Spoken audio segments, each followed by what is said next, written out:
Alors je me trouve avec Marc Nentedi, président du département du comité, président du comité au niveau régional.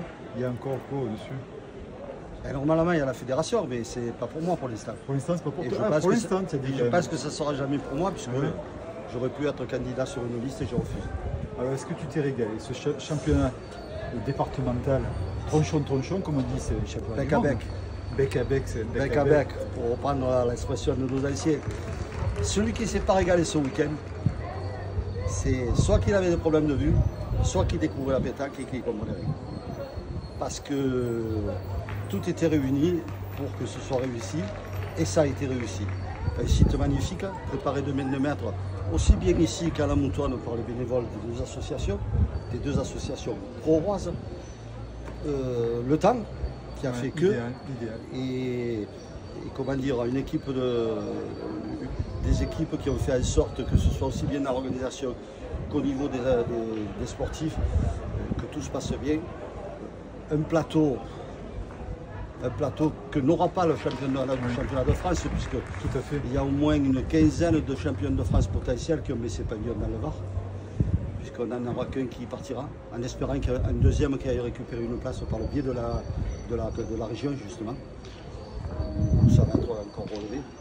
Mais tout était réuni pour que ce soit vraiment la fête de la pétanque, et ça a été la fête de la pétanque. Alors justement, j'ai une question à ce niveau-là. À une époque, on a eu une fuite de grands joueurs parce qu'il y a les qualifications pour les France, tout ça et tout. Et là, on voit que les joueurs, il y a un renouveau, ils ont les coronesses de rester ici. Ils savent que c'est hyper dur d'avoir une place aux France ou à la Ligue. Hein, et ils restent. Qu'est-ce que tu veux leur dire? Qu'est-ce que tu veux leur dire à ces joueurs-là? Quand on est président du comité départemental, comme je le suis, et je vais rester à ce niveau-là sur cette question, déjà je leur dis bienvenue et merci de faire ce choix-là, parce que vous emmenez le département du Var vers le haut. C'est vrai qu'on dit ouais, on ne pourra jamais être champion et ceci, cela. Les joueurs de seconde zone, et c'est pas péjoratif quand je dis ça, mais on a encore battu le record, 571 joueurs. Ouais. 571 joueurs. Où va-t-on s'arrêter?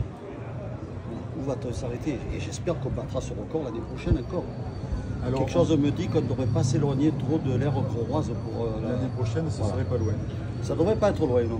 Même franchement, très près, je pense. Oui, très près. Alors, tu as parlé un petit peu des joueurs, il y a eu vraiment des joueurs exceptionnels, fabuleux, mais vraiment en plus très proches des supporters, ils ont parlé avec tout le monde. Qu'est-ce que tu penses aussi du cadre? Le cadre, on va faire un petit retour de quelques mois, quand le monde du jeu provençal est arrivé à la Pro, qu'ils ont vu le cadre qui leur était proposé, ils étaient émerveillés. C'est vrai que les Varois sont habitués à venir à la Pro. La place de la Pro sur la planète nationale boule, on va dire, que ce soit pétanque ou jeu provençal, elle n'est plus à faire, elle est faite, elle est reconnue et reconnue dans la France entière. Le national, que vous avez, ça va être la 8e ou la 9e édition, je crois, a grandement participé au succès que rencontre chaque année la ville de l'Arco. Le championnat de France que vous avez organisé, qui pour moi sur la saison 2024 était le plus beau et qui à mon sens n'a pas été récompensé comme il aurait dû par la fédération. Sous la pluie, mais une superbe finale. Sous la pluie et une superbe finale. Et Varoise. Il y a un super joueur. Et un super joueur. Un tireur vraiment incroyable. Il y a encore la jeunesse qui est au rendez-vous. Et puis là, aujourd'hui, pendant 2 jours, comme je disais dans le préambule de ma présentation, piste aux étoiles. Tu as beaucoup le son. Dommage que la Sono a décidé d'être un peu capricieuse. Il faudrait investir. Voilà. En tout cas, merci Marc. Félicitations pour toute cette organisation. Franchement, à chaque fois, tu nous régales. Je pense que le plus gros mérite et le plus gros coup de chapeau qu'on doit donner au niveau de l'organisation, c'est aux bénévoles et à la ville de la Pro. C'est pas aussi des 4 Toi, tu es bien entouré aussi. J'ai la chance d'avoir. Vous étiez combien là? On a tourné entre les arbitres et les bénévoles, on a tourné à 25 personnes. Ouais, 25 personnes. Vraiment pas une fausse note. Non, apparemment vraiment... non. Apparemment non. Nickel. Apparemment non, et ça fait deux fois de fil. Parce que c'est pas simple à mettre en place, même ne serait-ce qu'administrativement, puisque logistiquement c'est vous qui l'avez fait. Mais bon, il faut essayer de bien organiser les choses, de respecter les timings, que toutes les personnes aux ressources soient au bon endroit au bon moment. Après, la passion fait que les choses deviennent beaucoup plus faciles à réaliser.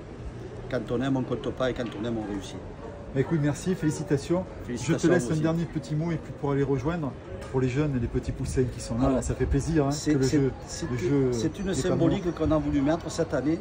Tous les championnats départementaux jeunes seront associés à un championnat du Var adulte. Bon, on a eu un petit contretemps puisque ils étaient tellement nombreux que le déroulement de la compétition jeune a pris du retard.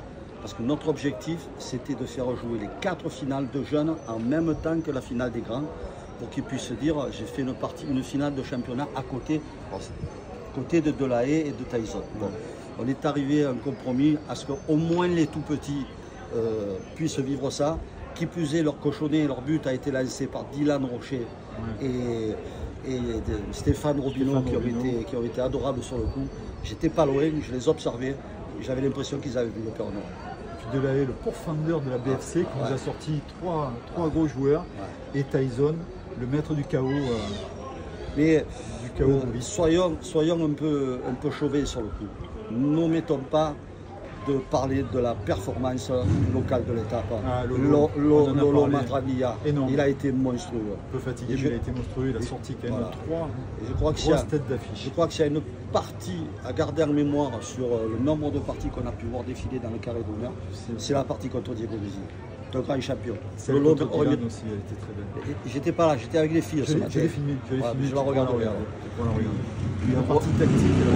Puis on retourne au top avec un plus incontestablement pour la communication et la publicité de notre sport, incontestablement sur la Ils ont dit qu'ils ont été très contents qu'ils reviendraient. Pourquoi pas pour le national. On va voir. En tout cas, merci. Merci à vous. Merci.